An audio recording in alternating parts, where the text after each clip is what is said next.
Olá, turma, tudo bem com vocês? Professor Rodrigo, iremos aí corrigir a semana 1 do PET 2, ok? Estou gravando para vocês do meu blog. Você que é meu aluno, eu já enviei o link e você já deve ter o contato, né, com o conhecimento deste blog. Agora você que não é, poderá conhecê-lo aí, pois eu irei deixar o link na descrição, ok? Nele vocês encontrarão as correções e também materiais de apoio. Lembrando que as correções não devem ser copiadas, você deve ler, ver, né, comparar com as suas respostas e, caso tenha que corrigir seu caderno, escreva com suas próprias palavras de acordo com o entendimento que você teve da explicação, né? Então vamos lá. Tá aí a capinha, nosso pet. Há diversos modos de analisar o papel de uma personagem que desempenha uma história. Vamos ver algumas dessas classificações. A. Em geral, a personagem em torno da qual todas as ações se desenvolvem é chamado protagonista. No conto lido, qual personagem é a responsável pela progressão dos fatos na história? Descreva. Então essa personagem é o menino.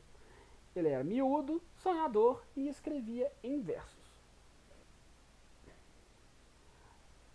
O personagem que se opõe ao protagonista por meio de suas ações é o antagonista. No conto lido, que personagem é essa? Descreva. Então, esse personagem é o pai do menino. É um mecânico de nascença e preguiçoso por destino. Ele nunca lia. Então, turma, percebam aí, né, conhecendo os personagens, você já vai ter também uma noção, né, de como andou esse conto, né, o enredo, de para que lado ele foi conduzido, né. Claro que todos vocês já leram, mas só de entender qual papel é desempenhado por cada uma desses personagens, você já tem uma noção. As personagens ainda podem desempenhar diferentes funções na história, as chamadas personagens secundárias ou coadjuvantes. No conto lido, quais são elas? Qual é o papel delas na narrativa? Então, as personagens secundárias são o médico e a mãe. O médico, a princípio, apenas fez atendimento ao garoto. Ele indica a internação nos trechos finais do conto. Já a mãe tem algumas aparições, inclusive defende os estudos do garoto. Contudo, é apenas uma personagem secundária. Então vamos lá. O conto é uma narrativa geralmente curta, em que as ações das personagens se desenvolvem a partir de um único motivo. Qual evento desencadeia as ações da personagem protagonista? Então vocês vão lembrar aí que foi o momento em que ela assume a autoria dos versos que estavam perdidos pela casa, né? O objetivo do personagem protagonista representa seu objetivo de desejo. Assim, ao ser afastado dele, instaura-se o conflito. Na narrativa lida, qual o conflito vivido pelo personagem? Então, gente, o conflito numa narrativa, né, é aquele acontecimento que faz com que aquela calmaria inicial, né, dessa narrativa, no caso do conto, seja mudada e as ações dos personagens começam a ser, vamos dizer assim, fundamentais, né, ser exigidas, vamos dizer assim. Então, há o conflito, que foi o momento em que o pai do garoto encontra os versos, e o conflito vivido pelo menino, né, é o fato dele escrever versos e seus pais não aceitarem, né.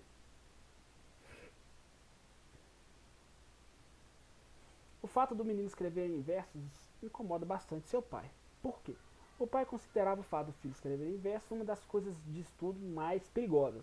Além disso, o fazer literário não é reconhecido como um trabalho útil e normal no contexto histórico e social vivido pelos pais do menino. Inclusive, está numa questão aí abaixo. Então é por isso. Ele era mecânico de nascença, como nós vimos, era preguiçoso e não se dava a sonhar, né? Teve até o momento do conto em que ele diz para o menino para não sonhar. E escrever literatura nada mais é do que colocar, né, no papel ali seus sonhos, suas emoções, seus sentimentos. Então, é por esse motivo.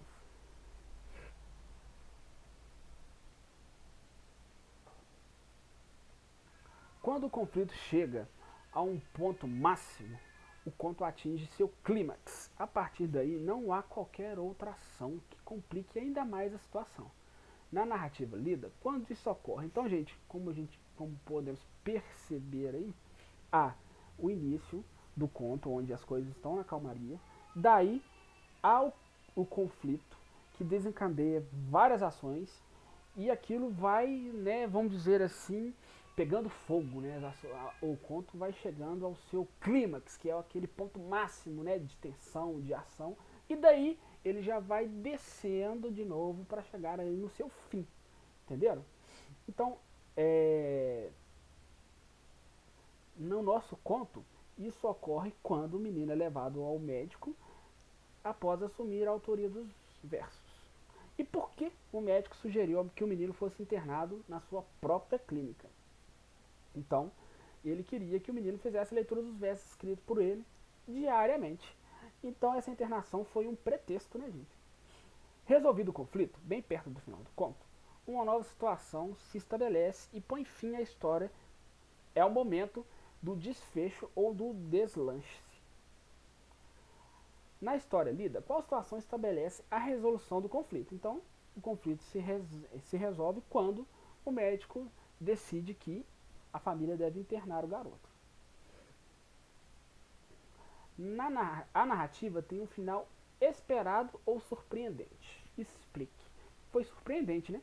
Porque o médico resolveu internar o garoto como pretexto para ouvir diariamente seus versos. Lembre-se que ele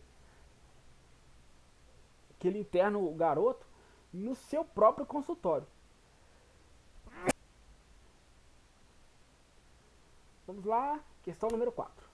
Quando o narrador do conto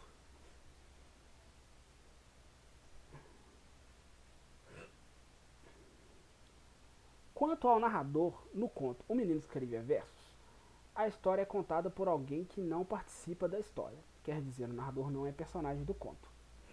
Como se classifica esse tipo de narrador?